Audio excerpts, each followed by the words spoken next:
Olá a todos, sejam bem-vindos a mais uma videoaula aqui do nosso canal. Meu nome é Laender e nós vamos dar continuidade à nossa Masterclass. Nós estamos aqui na nossa terceira aula do Power BI, onde nós já aprendemos nas aulas anteriores como fazer a importação de duas tabelas aí que nós tínhamos no Excel. Fizemos o tratamento dela utilizando o editor de consultas, o Power Query, e já carregamos essas tabelas aqui para dentro do nosso projeto. Agora nós vamos aprender nessa aula a como criar uma tabela calendário, que é a tabela necessária para a gente trabalhar com dimensões de tempo.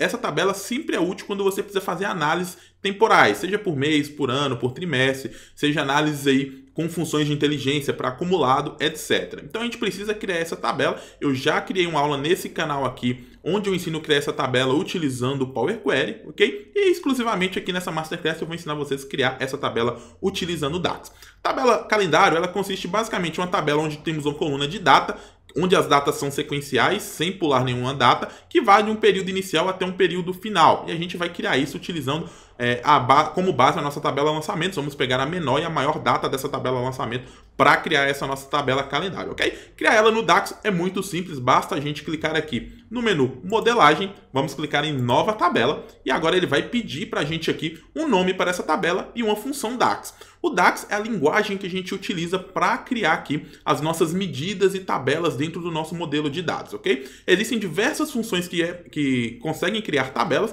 e uma delas é a função calendar, ok? Então eu vou digitar aqui na minha barra de fórmulas o nome da tabela, calendário, ok? Igual, eu vou colocar aqui agora calendar, que é a função que eu quero, e ele está me pedindo a data inicial e a data final, o start date e o end date. Então a data inicial vai ser a menor data do meu lançamento, então eu vou utilizar a função min, ok? E vou informar para ele que eu quero a menor data da tabela, da coluna data da tabela lançamentos. Feito isso, ele retorna para mim uma menor data aqui, ponto e vírgula. E agora eu quero a maior data da mesma coluna. Vou colocar aqui novamente lançamentos, a coluna data. E quando eu der um Enter aqui, fechar parênteses e der um Enter, ele vai gerar para mim uma tabela. Perceba que ele gerou uma tabela para mim, calendário aqui agora na minha lista de campos. Ok? Se você abrir ela aqui, você vai ver que tem um campo chamado Date. Ok? A gente pode renomear dando um duplo clique. Vou colocar aqui o nome data.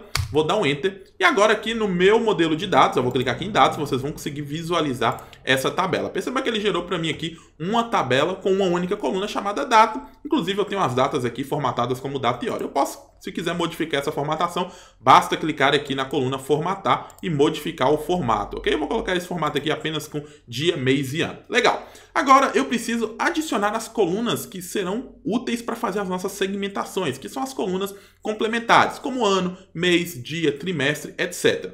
Aqui no nosso modelo, para ficar mais simples, nós vamos trabalhar apenas com dia e mês, ok? Então nós vamos criar aqui mais algumas colunas para complementar essa nossa tabela calendário. Porém, você tem que fazer aí a sua análise de forma com que você adicione colunas na maneira que você queira analisar. Imagine, por exemplo, que você tem aí uma tabela onde você seja útil às estações do ano. Então você poderia colocar aqui uma coluna chamada estação do ano que vai ser classificada conforme a data, ok? Qualquer tipo de classificação que leve em consideração o tempo, você pode adicionar na sua tabela calendário. Então, vou adicionar uma nova coluna aqui, vou clicar em nova coluna, vou dar um nome para essa coluna vai se chamar ano, e a função que pega um ano de uma data para mim é a função year. Então, eu vou digitar aqui year, ele vai me perguntar qual é a data, então vou falar a coluna onde eu tenho a data aqui, a coluna data da tabela calendário, vou fechar parênteses, vou dar um enter, ele já gerou para mim aqui uma coluna ano, com todos os anos de cada uma dessas datas. Agora nós vamos criar a coluna mês, de forma semelhante. Vamos clicar em nova coluna, vamos chamar essa coluna aqui de mês, ok? Vou colocar aqui igual, a função month, ok? E essa função aqui, nós vamos colocar aqui o mês também, a data também, ok? Então coloco a data aqui como parâmetro, dou um enter e ele gera para mim aqui, olha lá, a coluna mês. Legal? Agora eu posso gerar, por exemplo, o nome do mês. Para no meu relatório não ficar o número 1, 2, 3, ficar para janeiro, fevereiro, eu posso criar aqui uma coluna de mês, nome do mês. Então eu vou colocar aqui em nova coluna, nome do mês, ok? E eu colocaria aqui, por exemplo, uma função que retorna para mim o nome do mês. Aqui nós vamos utilizar uma função chamada format, ok? Nós vamos digitar uma função chamada format que formata para mim algum valor numérico, tá? Em um formato de texto, tá? Então eu coloco aqui, por exemplo, que eu quero a coluna data formatada para mim com 4 M's, que seriam os valores para retornar o nome do mês. Aqui é como se fosse aquelas configurações de formato personalizado do Excel, ok? Lembrando que aqui no caso do ano seria o Y. Então, se eu colocar 4 meses, 4M, se eu der um Enter, ele retorna para mim o nome por extenso. Se eu colocar apenas 3M's, ele vai retornar para mim o nome abreviado. Legal? Então a gente já colocou aqui as nossas 3 colunas adicionais que precisávamos. A gente poderia adicionar outras, mas para o nosso modelo nós vamos deixar mais simplificado. Legal? Então depois que a gente criou essa nossa tabela, nós vamos voltar aqui no nosso modelo de relatório e a gente já tem aqui, ó, nossas colunas. O que precisaria fazer então? O nosso relacionamento com essa tabela. Eu vou clicar aqui na parte de relacionamento e a gente vai verificar que a nossa tabela calendário ela não está relacionada com a nossa tabela de lançamentos.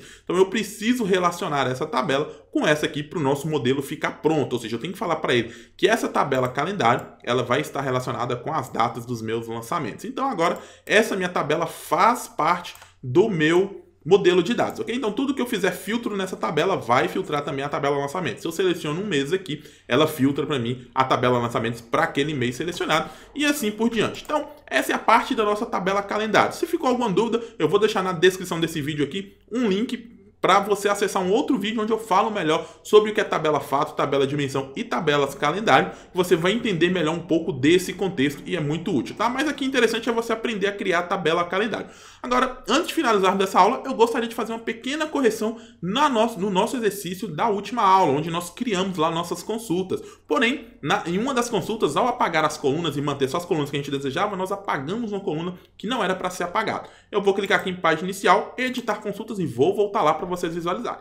Então aqui na parte de contas a gente havia criado uma coluna chamada tipo classe e essa coluna ela vai ser útil para a gente para ordenar essa nossa coluna tipo, colocando as receitas primeiro e depois as despesas. Se a gente for voltando às nossas etapas aqui, ó, vocês vão ver que quando a gente chegar aqui nessa coluna adicionada, condicional adicionada, a gente tem a coluna tipo classe.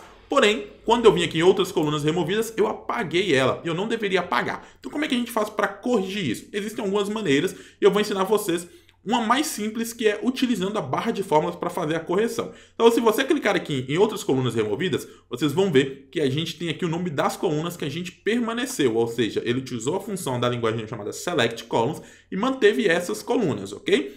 Eu posso voltar aqui, olha, e olhar que a nossa coluna chamada tipo classe, com o T maiúsculo e o C maiúsculo, e vir aqui e acrescentar este valor, olha lá, vou acrescentar ele aqui, ó, tipo classe, do mesmo jeito que está escrito lá, entre aspas, e der um Enter, e ele vai trazer a coluna para cá, mantendo ela na minha tabela. Agora eu poderia simplesmente classificar ela aqui, ok? Uma outra forma que você pode fazer, caso você não tenha aí,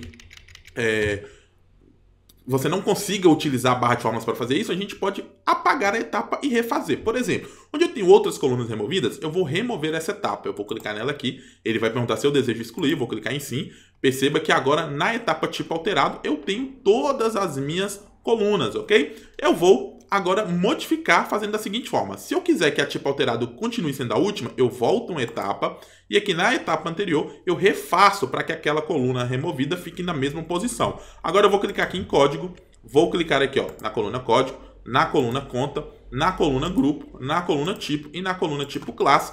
Botão direito em qualquer uma das que eu selecionei, remover outras colunas. Ele vai perguntar se eu desejo inserir essa etapa, eu vou clicar em sim, ele vai inserir ela aqui antes do tipo alterado. Perceba que na etapa tipo alterado eu tinha classificado a coluna grupo, olha, tanto é que se eu vir aqui, você vai ver que a coluna grupo e tipo elas modificam, tá vendo? Ó, essas duas colunas não tinham tipo aqui e na etapa, tá, elas passaram a ser formato de texto. Porém, tipo classe não teve um formato. Eu posso aproveitar agora essa etapa tipo alterado para vir aqui e falar que ela é do tipo número inteiro e dessa forma eu mantenho a coluna que eu não queria ter excluído no nosso exercício anterior, ok? Então, isso é apenas para a gente fazer uma correção, para a gente manter o nosso modelo todo preparado aí, para a gente conseguir montar já os nossos relatórios na próxima aula. É isso, espero que vocês tenham gostado dessa aula. Se você gostou, não deixe de se inscrever no canal, curtir aí, compartilhe esse conteúdo para que você possa ajudar mais pessoas a conhecer mais sobre o Power BI.